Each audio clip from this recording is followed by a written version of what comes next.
Midnight. A gong resonates throughout the quiet field. People gather, some chatting, some snacking. Accompanied by the entrancing sounds of the gamelan orchestra, the shadows of the flat leather puppets flares to life on the taut white cloth. Wayang Kulit has a long history, originating in India to what we know today in Malaysia and Indonesia as Wayang Kulit. One show typically lasts for about 8 hours, starting late at night till the wee hours of the morning. The Pono Kawan do not exist in the original Mahabharata epic, hence they are original Southeast Asian figures in the Wayang Kulit world. There has been much speculation about the origins of the Pono Kawan, though there is no evidence, but the most commonly accepted theory would be the arrival of Islam to Java. Arjuna is a renowned Kshatriya, warrior, in the Mahabharata epic. He is born to Kunti and King Pandu. One of the 5 Pandavas, he is noted for his skills in archery and fearless warrior skills.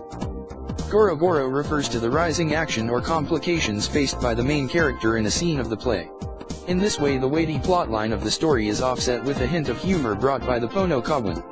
The Pono Kawan consists of 4 figures: Semar, Garang, Petrug, and Bagong. A teacher who has a black face is said to be fierce and will have students that follow his teachings out of fear. He has one tooth, which denotes that a teacher should speak only truth, and his black body means one should never do anything unlawful to achieve your goals. He is said to be the brother of Guru Diwa, or also known as Batara Guru. Garang is the first adoptive son of Semar. He has eyes that face in opposing directions, which means he does not want to see the villainy of the world, warped hands to symbolize his disinterest for stealing, and walks with a limp to show that he is slow but steady in everything he does. Garang is loyal, helpful, and easily jokes around. The third son is Bagong, also known as Semar's shadow. When Semar initially came down to earth from Kayangan, heaven, he wanted a companion. And thus, his shadow came to life. One act in the play that speaks of the relationship between the Pono Kawan and Arjuna is the act, Lakon Talai Raza Raza Dan Talai Buana. In this story, Guru Diwa and Narada, 2 gods of the world, came down to earth. They took off their godly robes and became 2 brave Kshatriyas named Raza Talai and Talai Raza. He fabricated a lie saying that Arjuna is fighting with Lasmanawati in Astina. Upon hearing this, Arjuna was calm and did nothing, as he knew it was a lie. Semar tried to flame the spirit of chivalry in Arjuna to rescue Lasmanawati, but he was expelled along with Petruk and Garang. He began on a pilgrimage of sorts, helping all who needed his help. Arjuna felt regretful for turning away Semar and the others because he could not defeat Raza Talai and Talai Raza. Eventually though, Talai Buana, who changed back to Semar, defeated Raza Talai and Talai Raza when they changed back to Guru Diwa and Narada.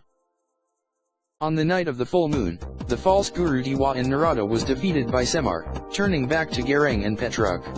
Semar Minto Bagus. Another act in the Javanese rendition of the Mahabharata epic is Semar Minto Bagus, loosely translated as Semar is good, displays the inherent wisdom of Semar. In this act, Semar leaves Amarta as he felt that he was put down and humiliated by Arjuna, as Arjuna shamed him by spitting while visiting Semar. To avenge his dignity, Semar wanted to prove that he is in fact more powerful than any Kshatriya. Abhisaya got worried as he knows Amarta will fall to ruins without Semar. Therefore, he tried his best to discourage Semar, but all he did was in vain. Thus with a heavy heart, Guru Diwa restored Semar's power was restored, but it was only temporary. Semar transformed himself into a handsome and able warrior, calling himself Bambandiwalelana. Bagong, his son, became another warrior called Bamban Lankara. The moment the original Sri Krishna knew about this, he commands the Pandava to take back the Jamat Kali Masada. The Pandava set off to ask for the Jamat Kali Masada from Bambandiwalelana. Upon hearing this request, Bambandiwalelana changed back to Semar and gives back the Jamat Kali Masada. Young Arjuna with his faithful Pono Kawan, Semar, Garang, and Petruk tries to find Irawati, though it is of their own will and not due to the contest to find Irawati held by Prabhu Salya, Dewey Irawati's father. She cursed Arjuna to suffer for what he did. Arjuna immediately began to feel very hungry and thirsty. No matter what Arjuna ate or drank, his appetite will never be satisfied nor his thirst quenched. To perform their magic, Semar, Garang and Petruk requested for Nasai Tumpan and some assorted food. After the performance, Semar returned bringing blessings, Nasai Tumpan and various food which he pounded together on the pretext that it was easier to carry this way. He presented it to Arjuna, who, hungry as a horse, opened the package of blessings. Semar then gave 3 explanations why he did that. First, was about his wrongdoing in feeding Arjuna such. Second was that when Arjuna is performing a task, he should never eat at random places, and thirdly, Vinayata will never be his spouse, so he is wasting his time. The moral value of this story is to stay focused when you are performing a task and to resist all forms of temptation. The art of Wayang Kulit never fails to keep the viewer spellbound. Each puppet is believed to have its own spirit and are stored according to their rank in a chest once the Wayang Kulit performance is over.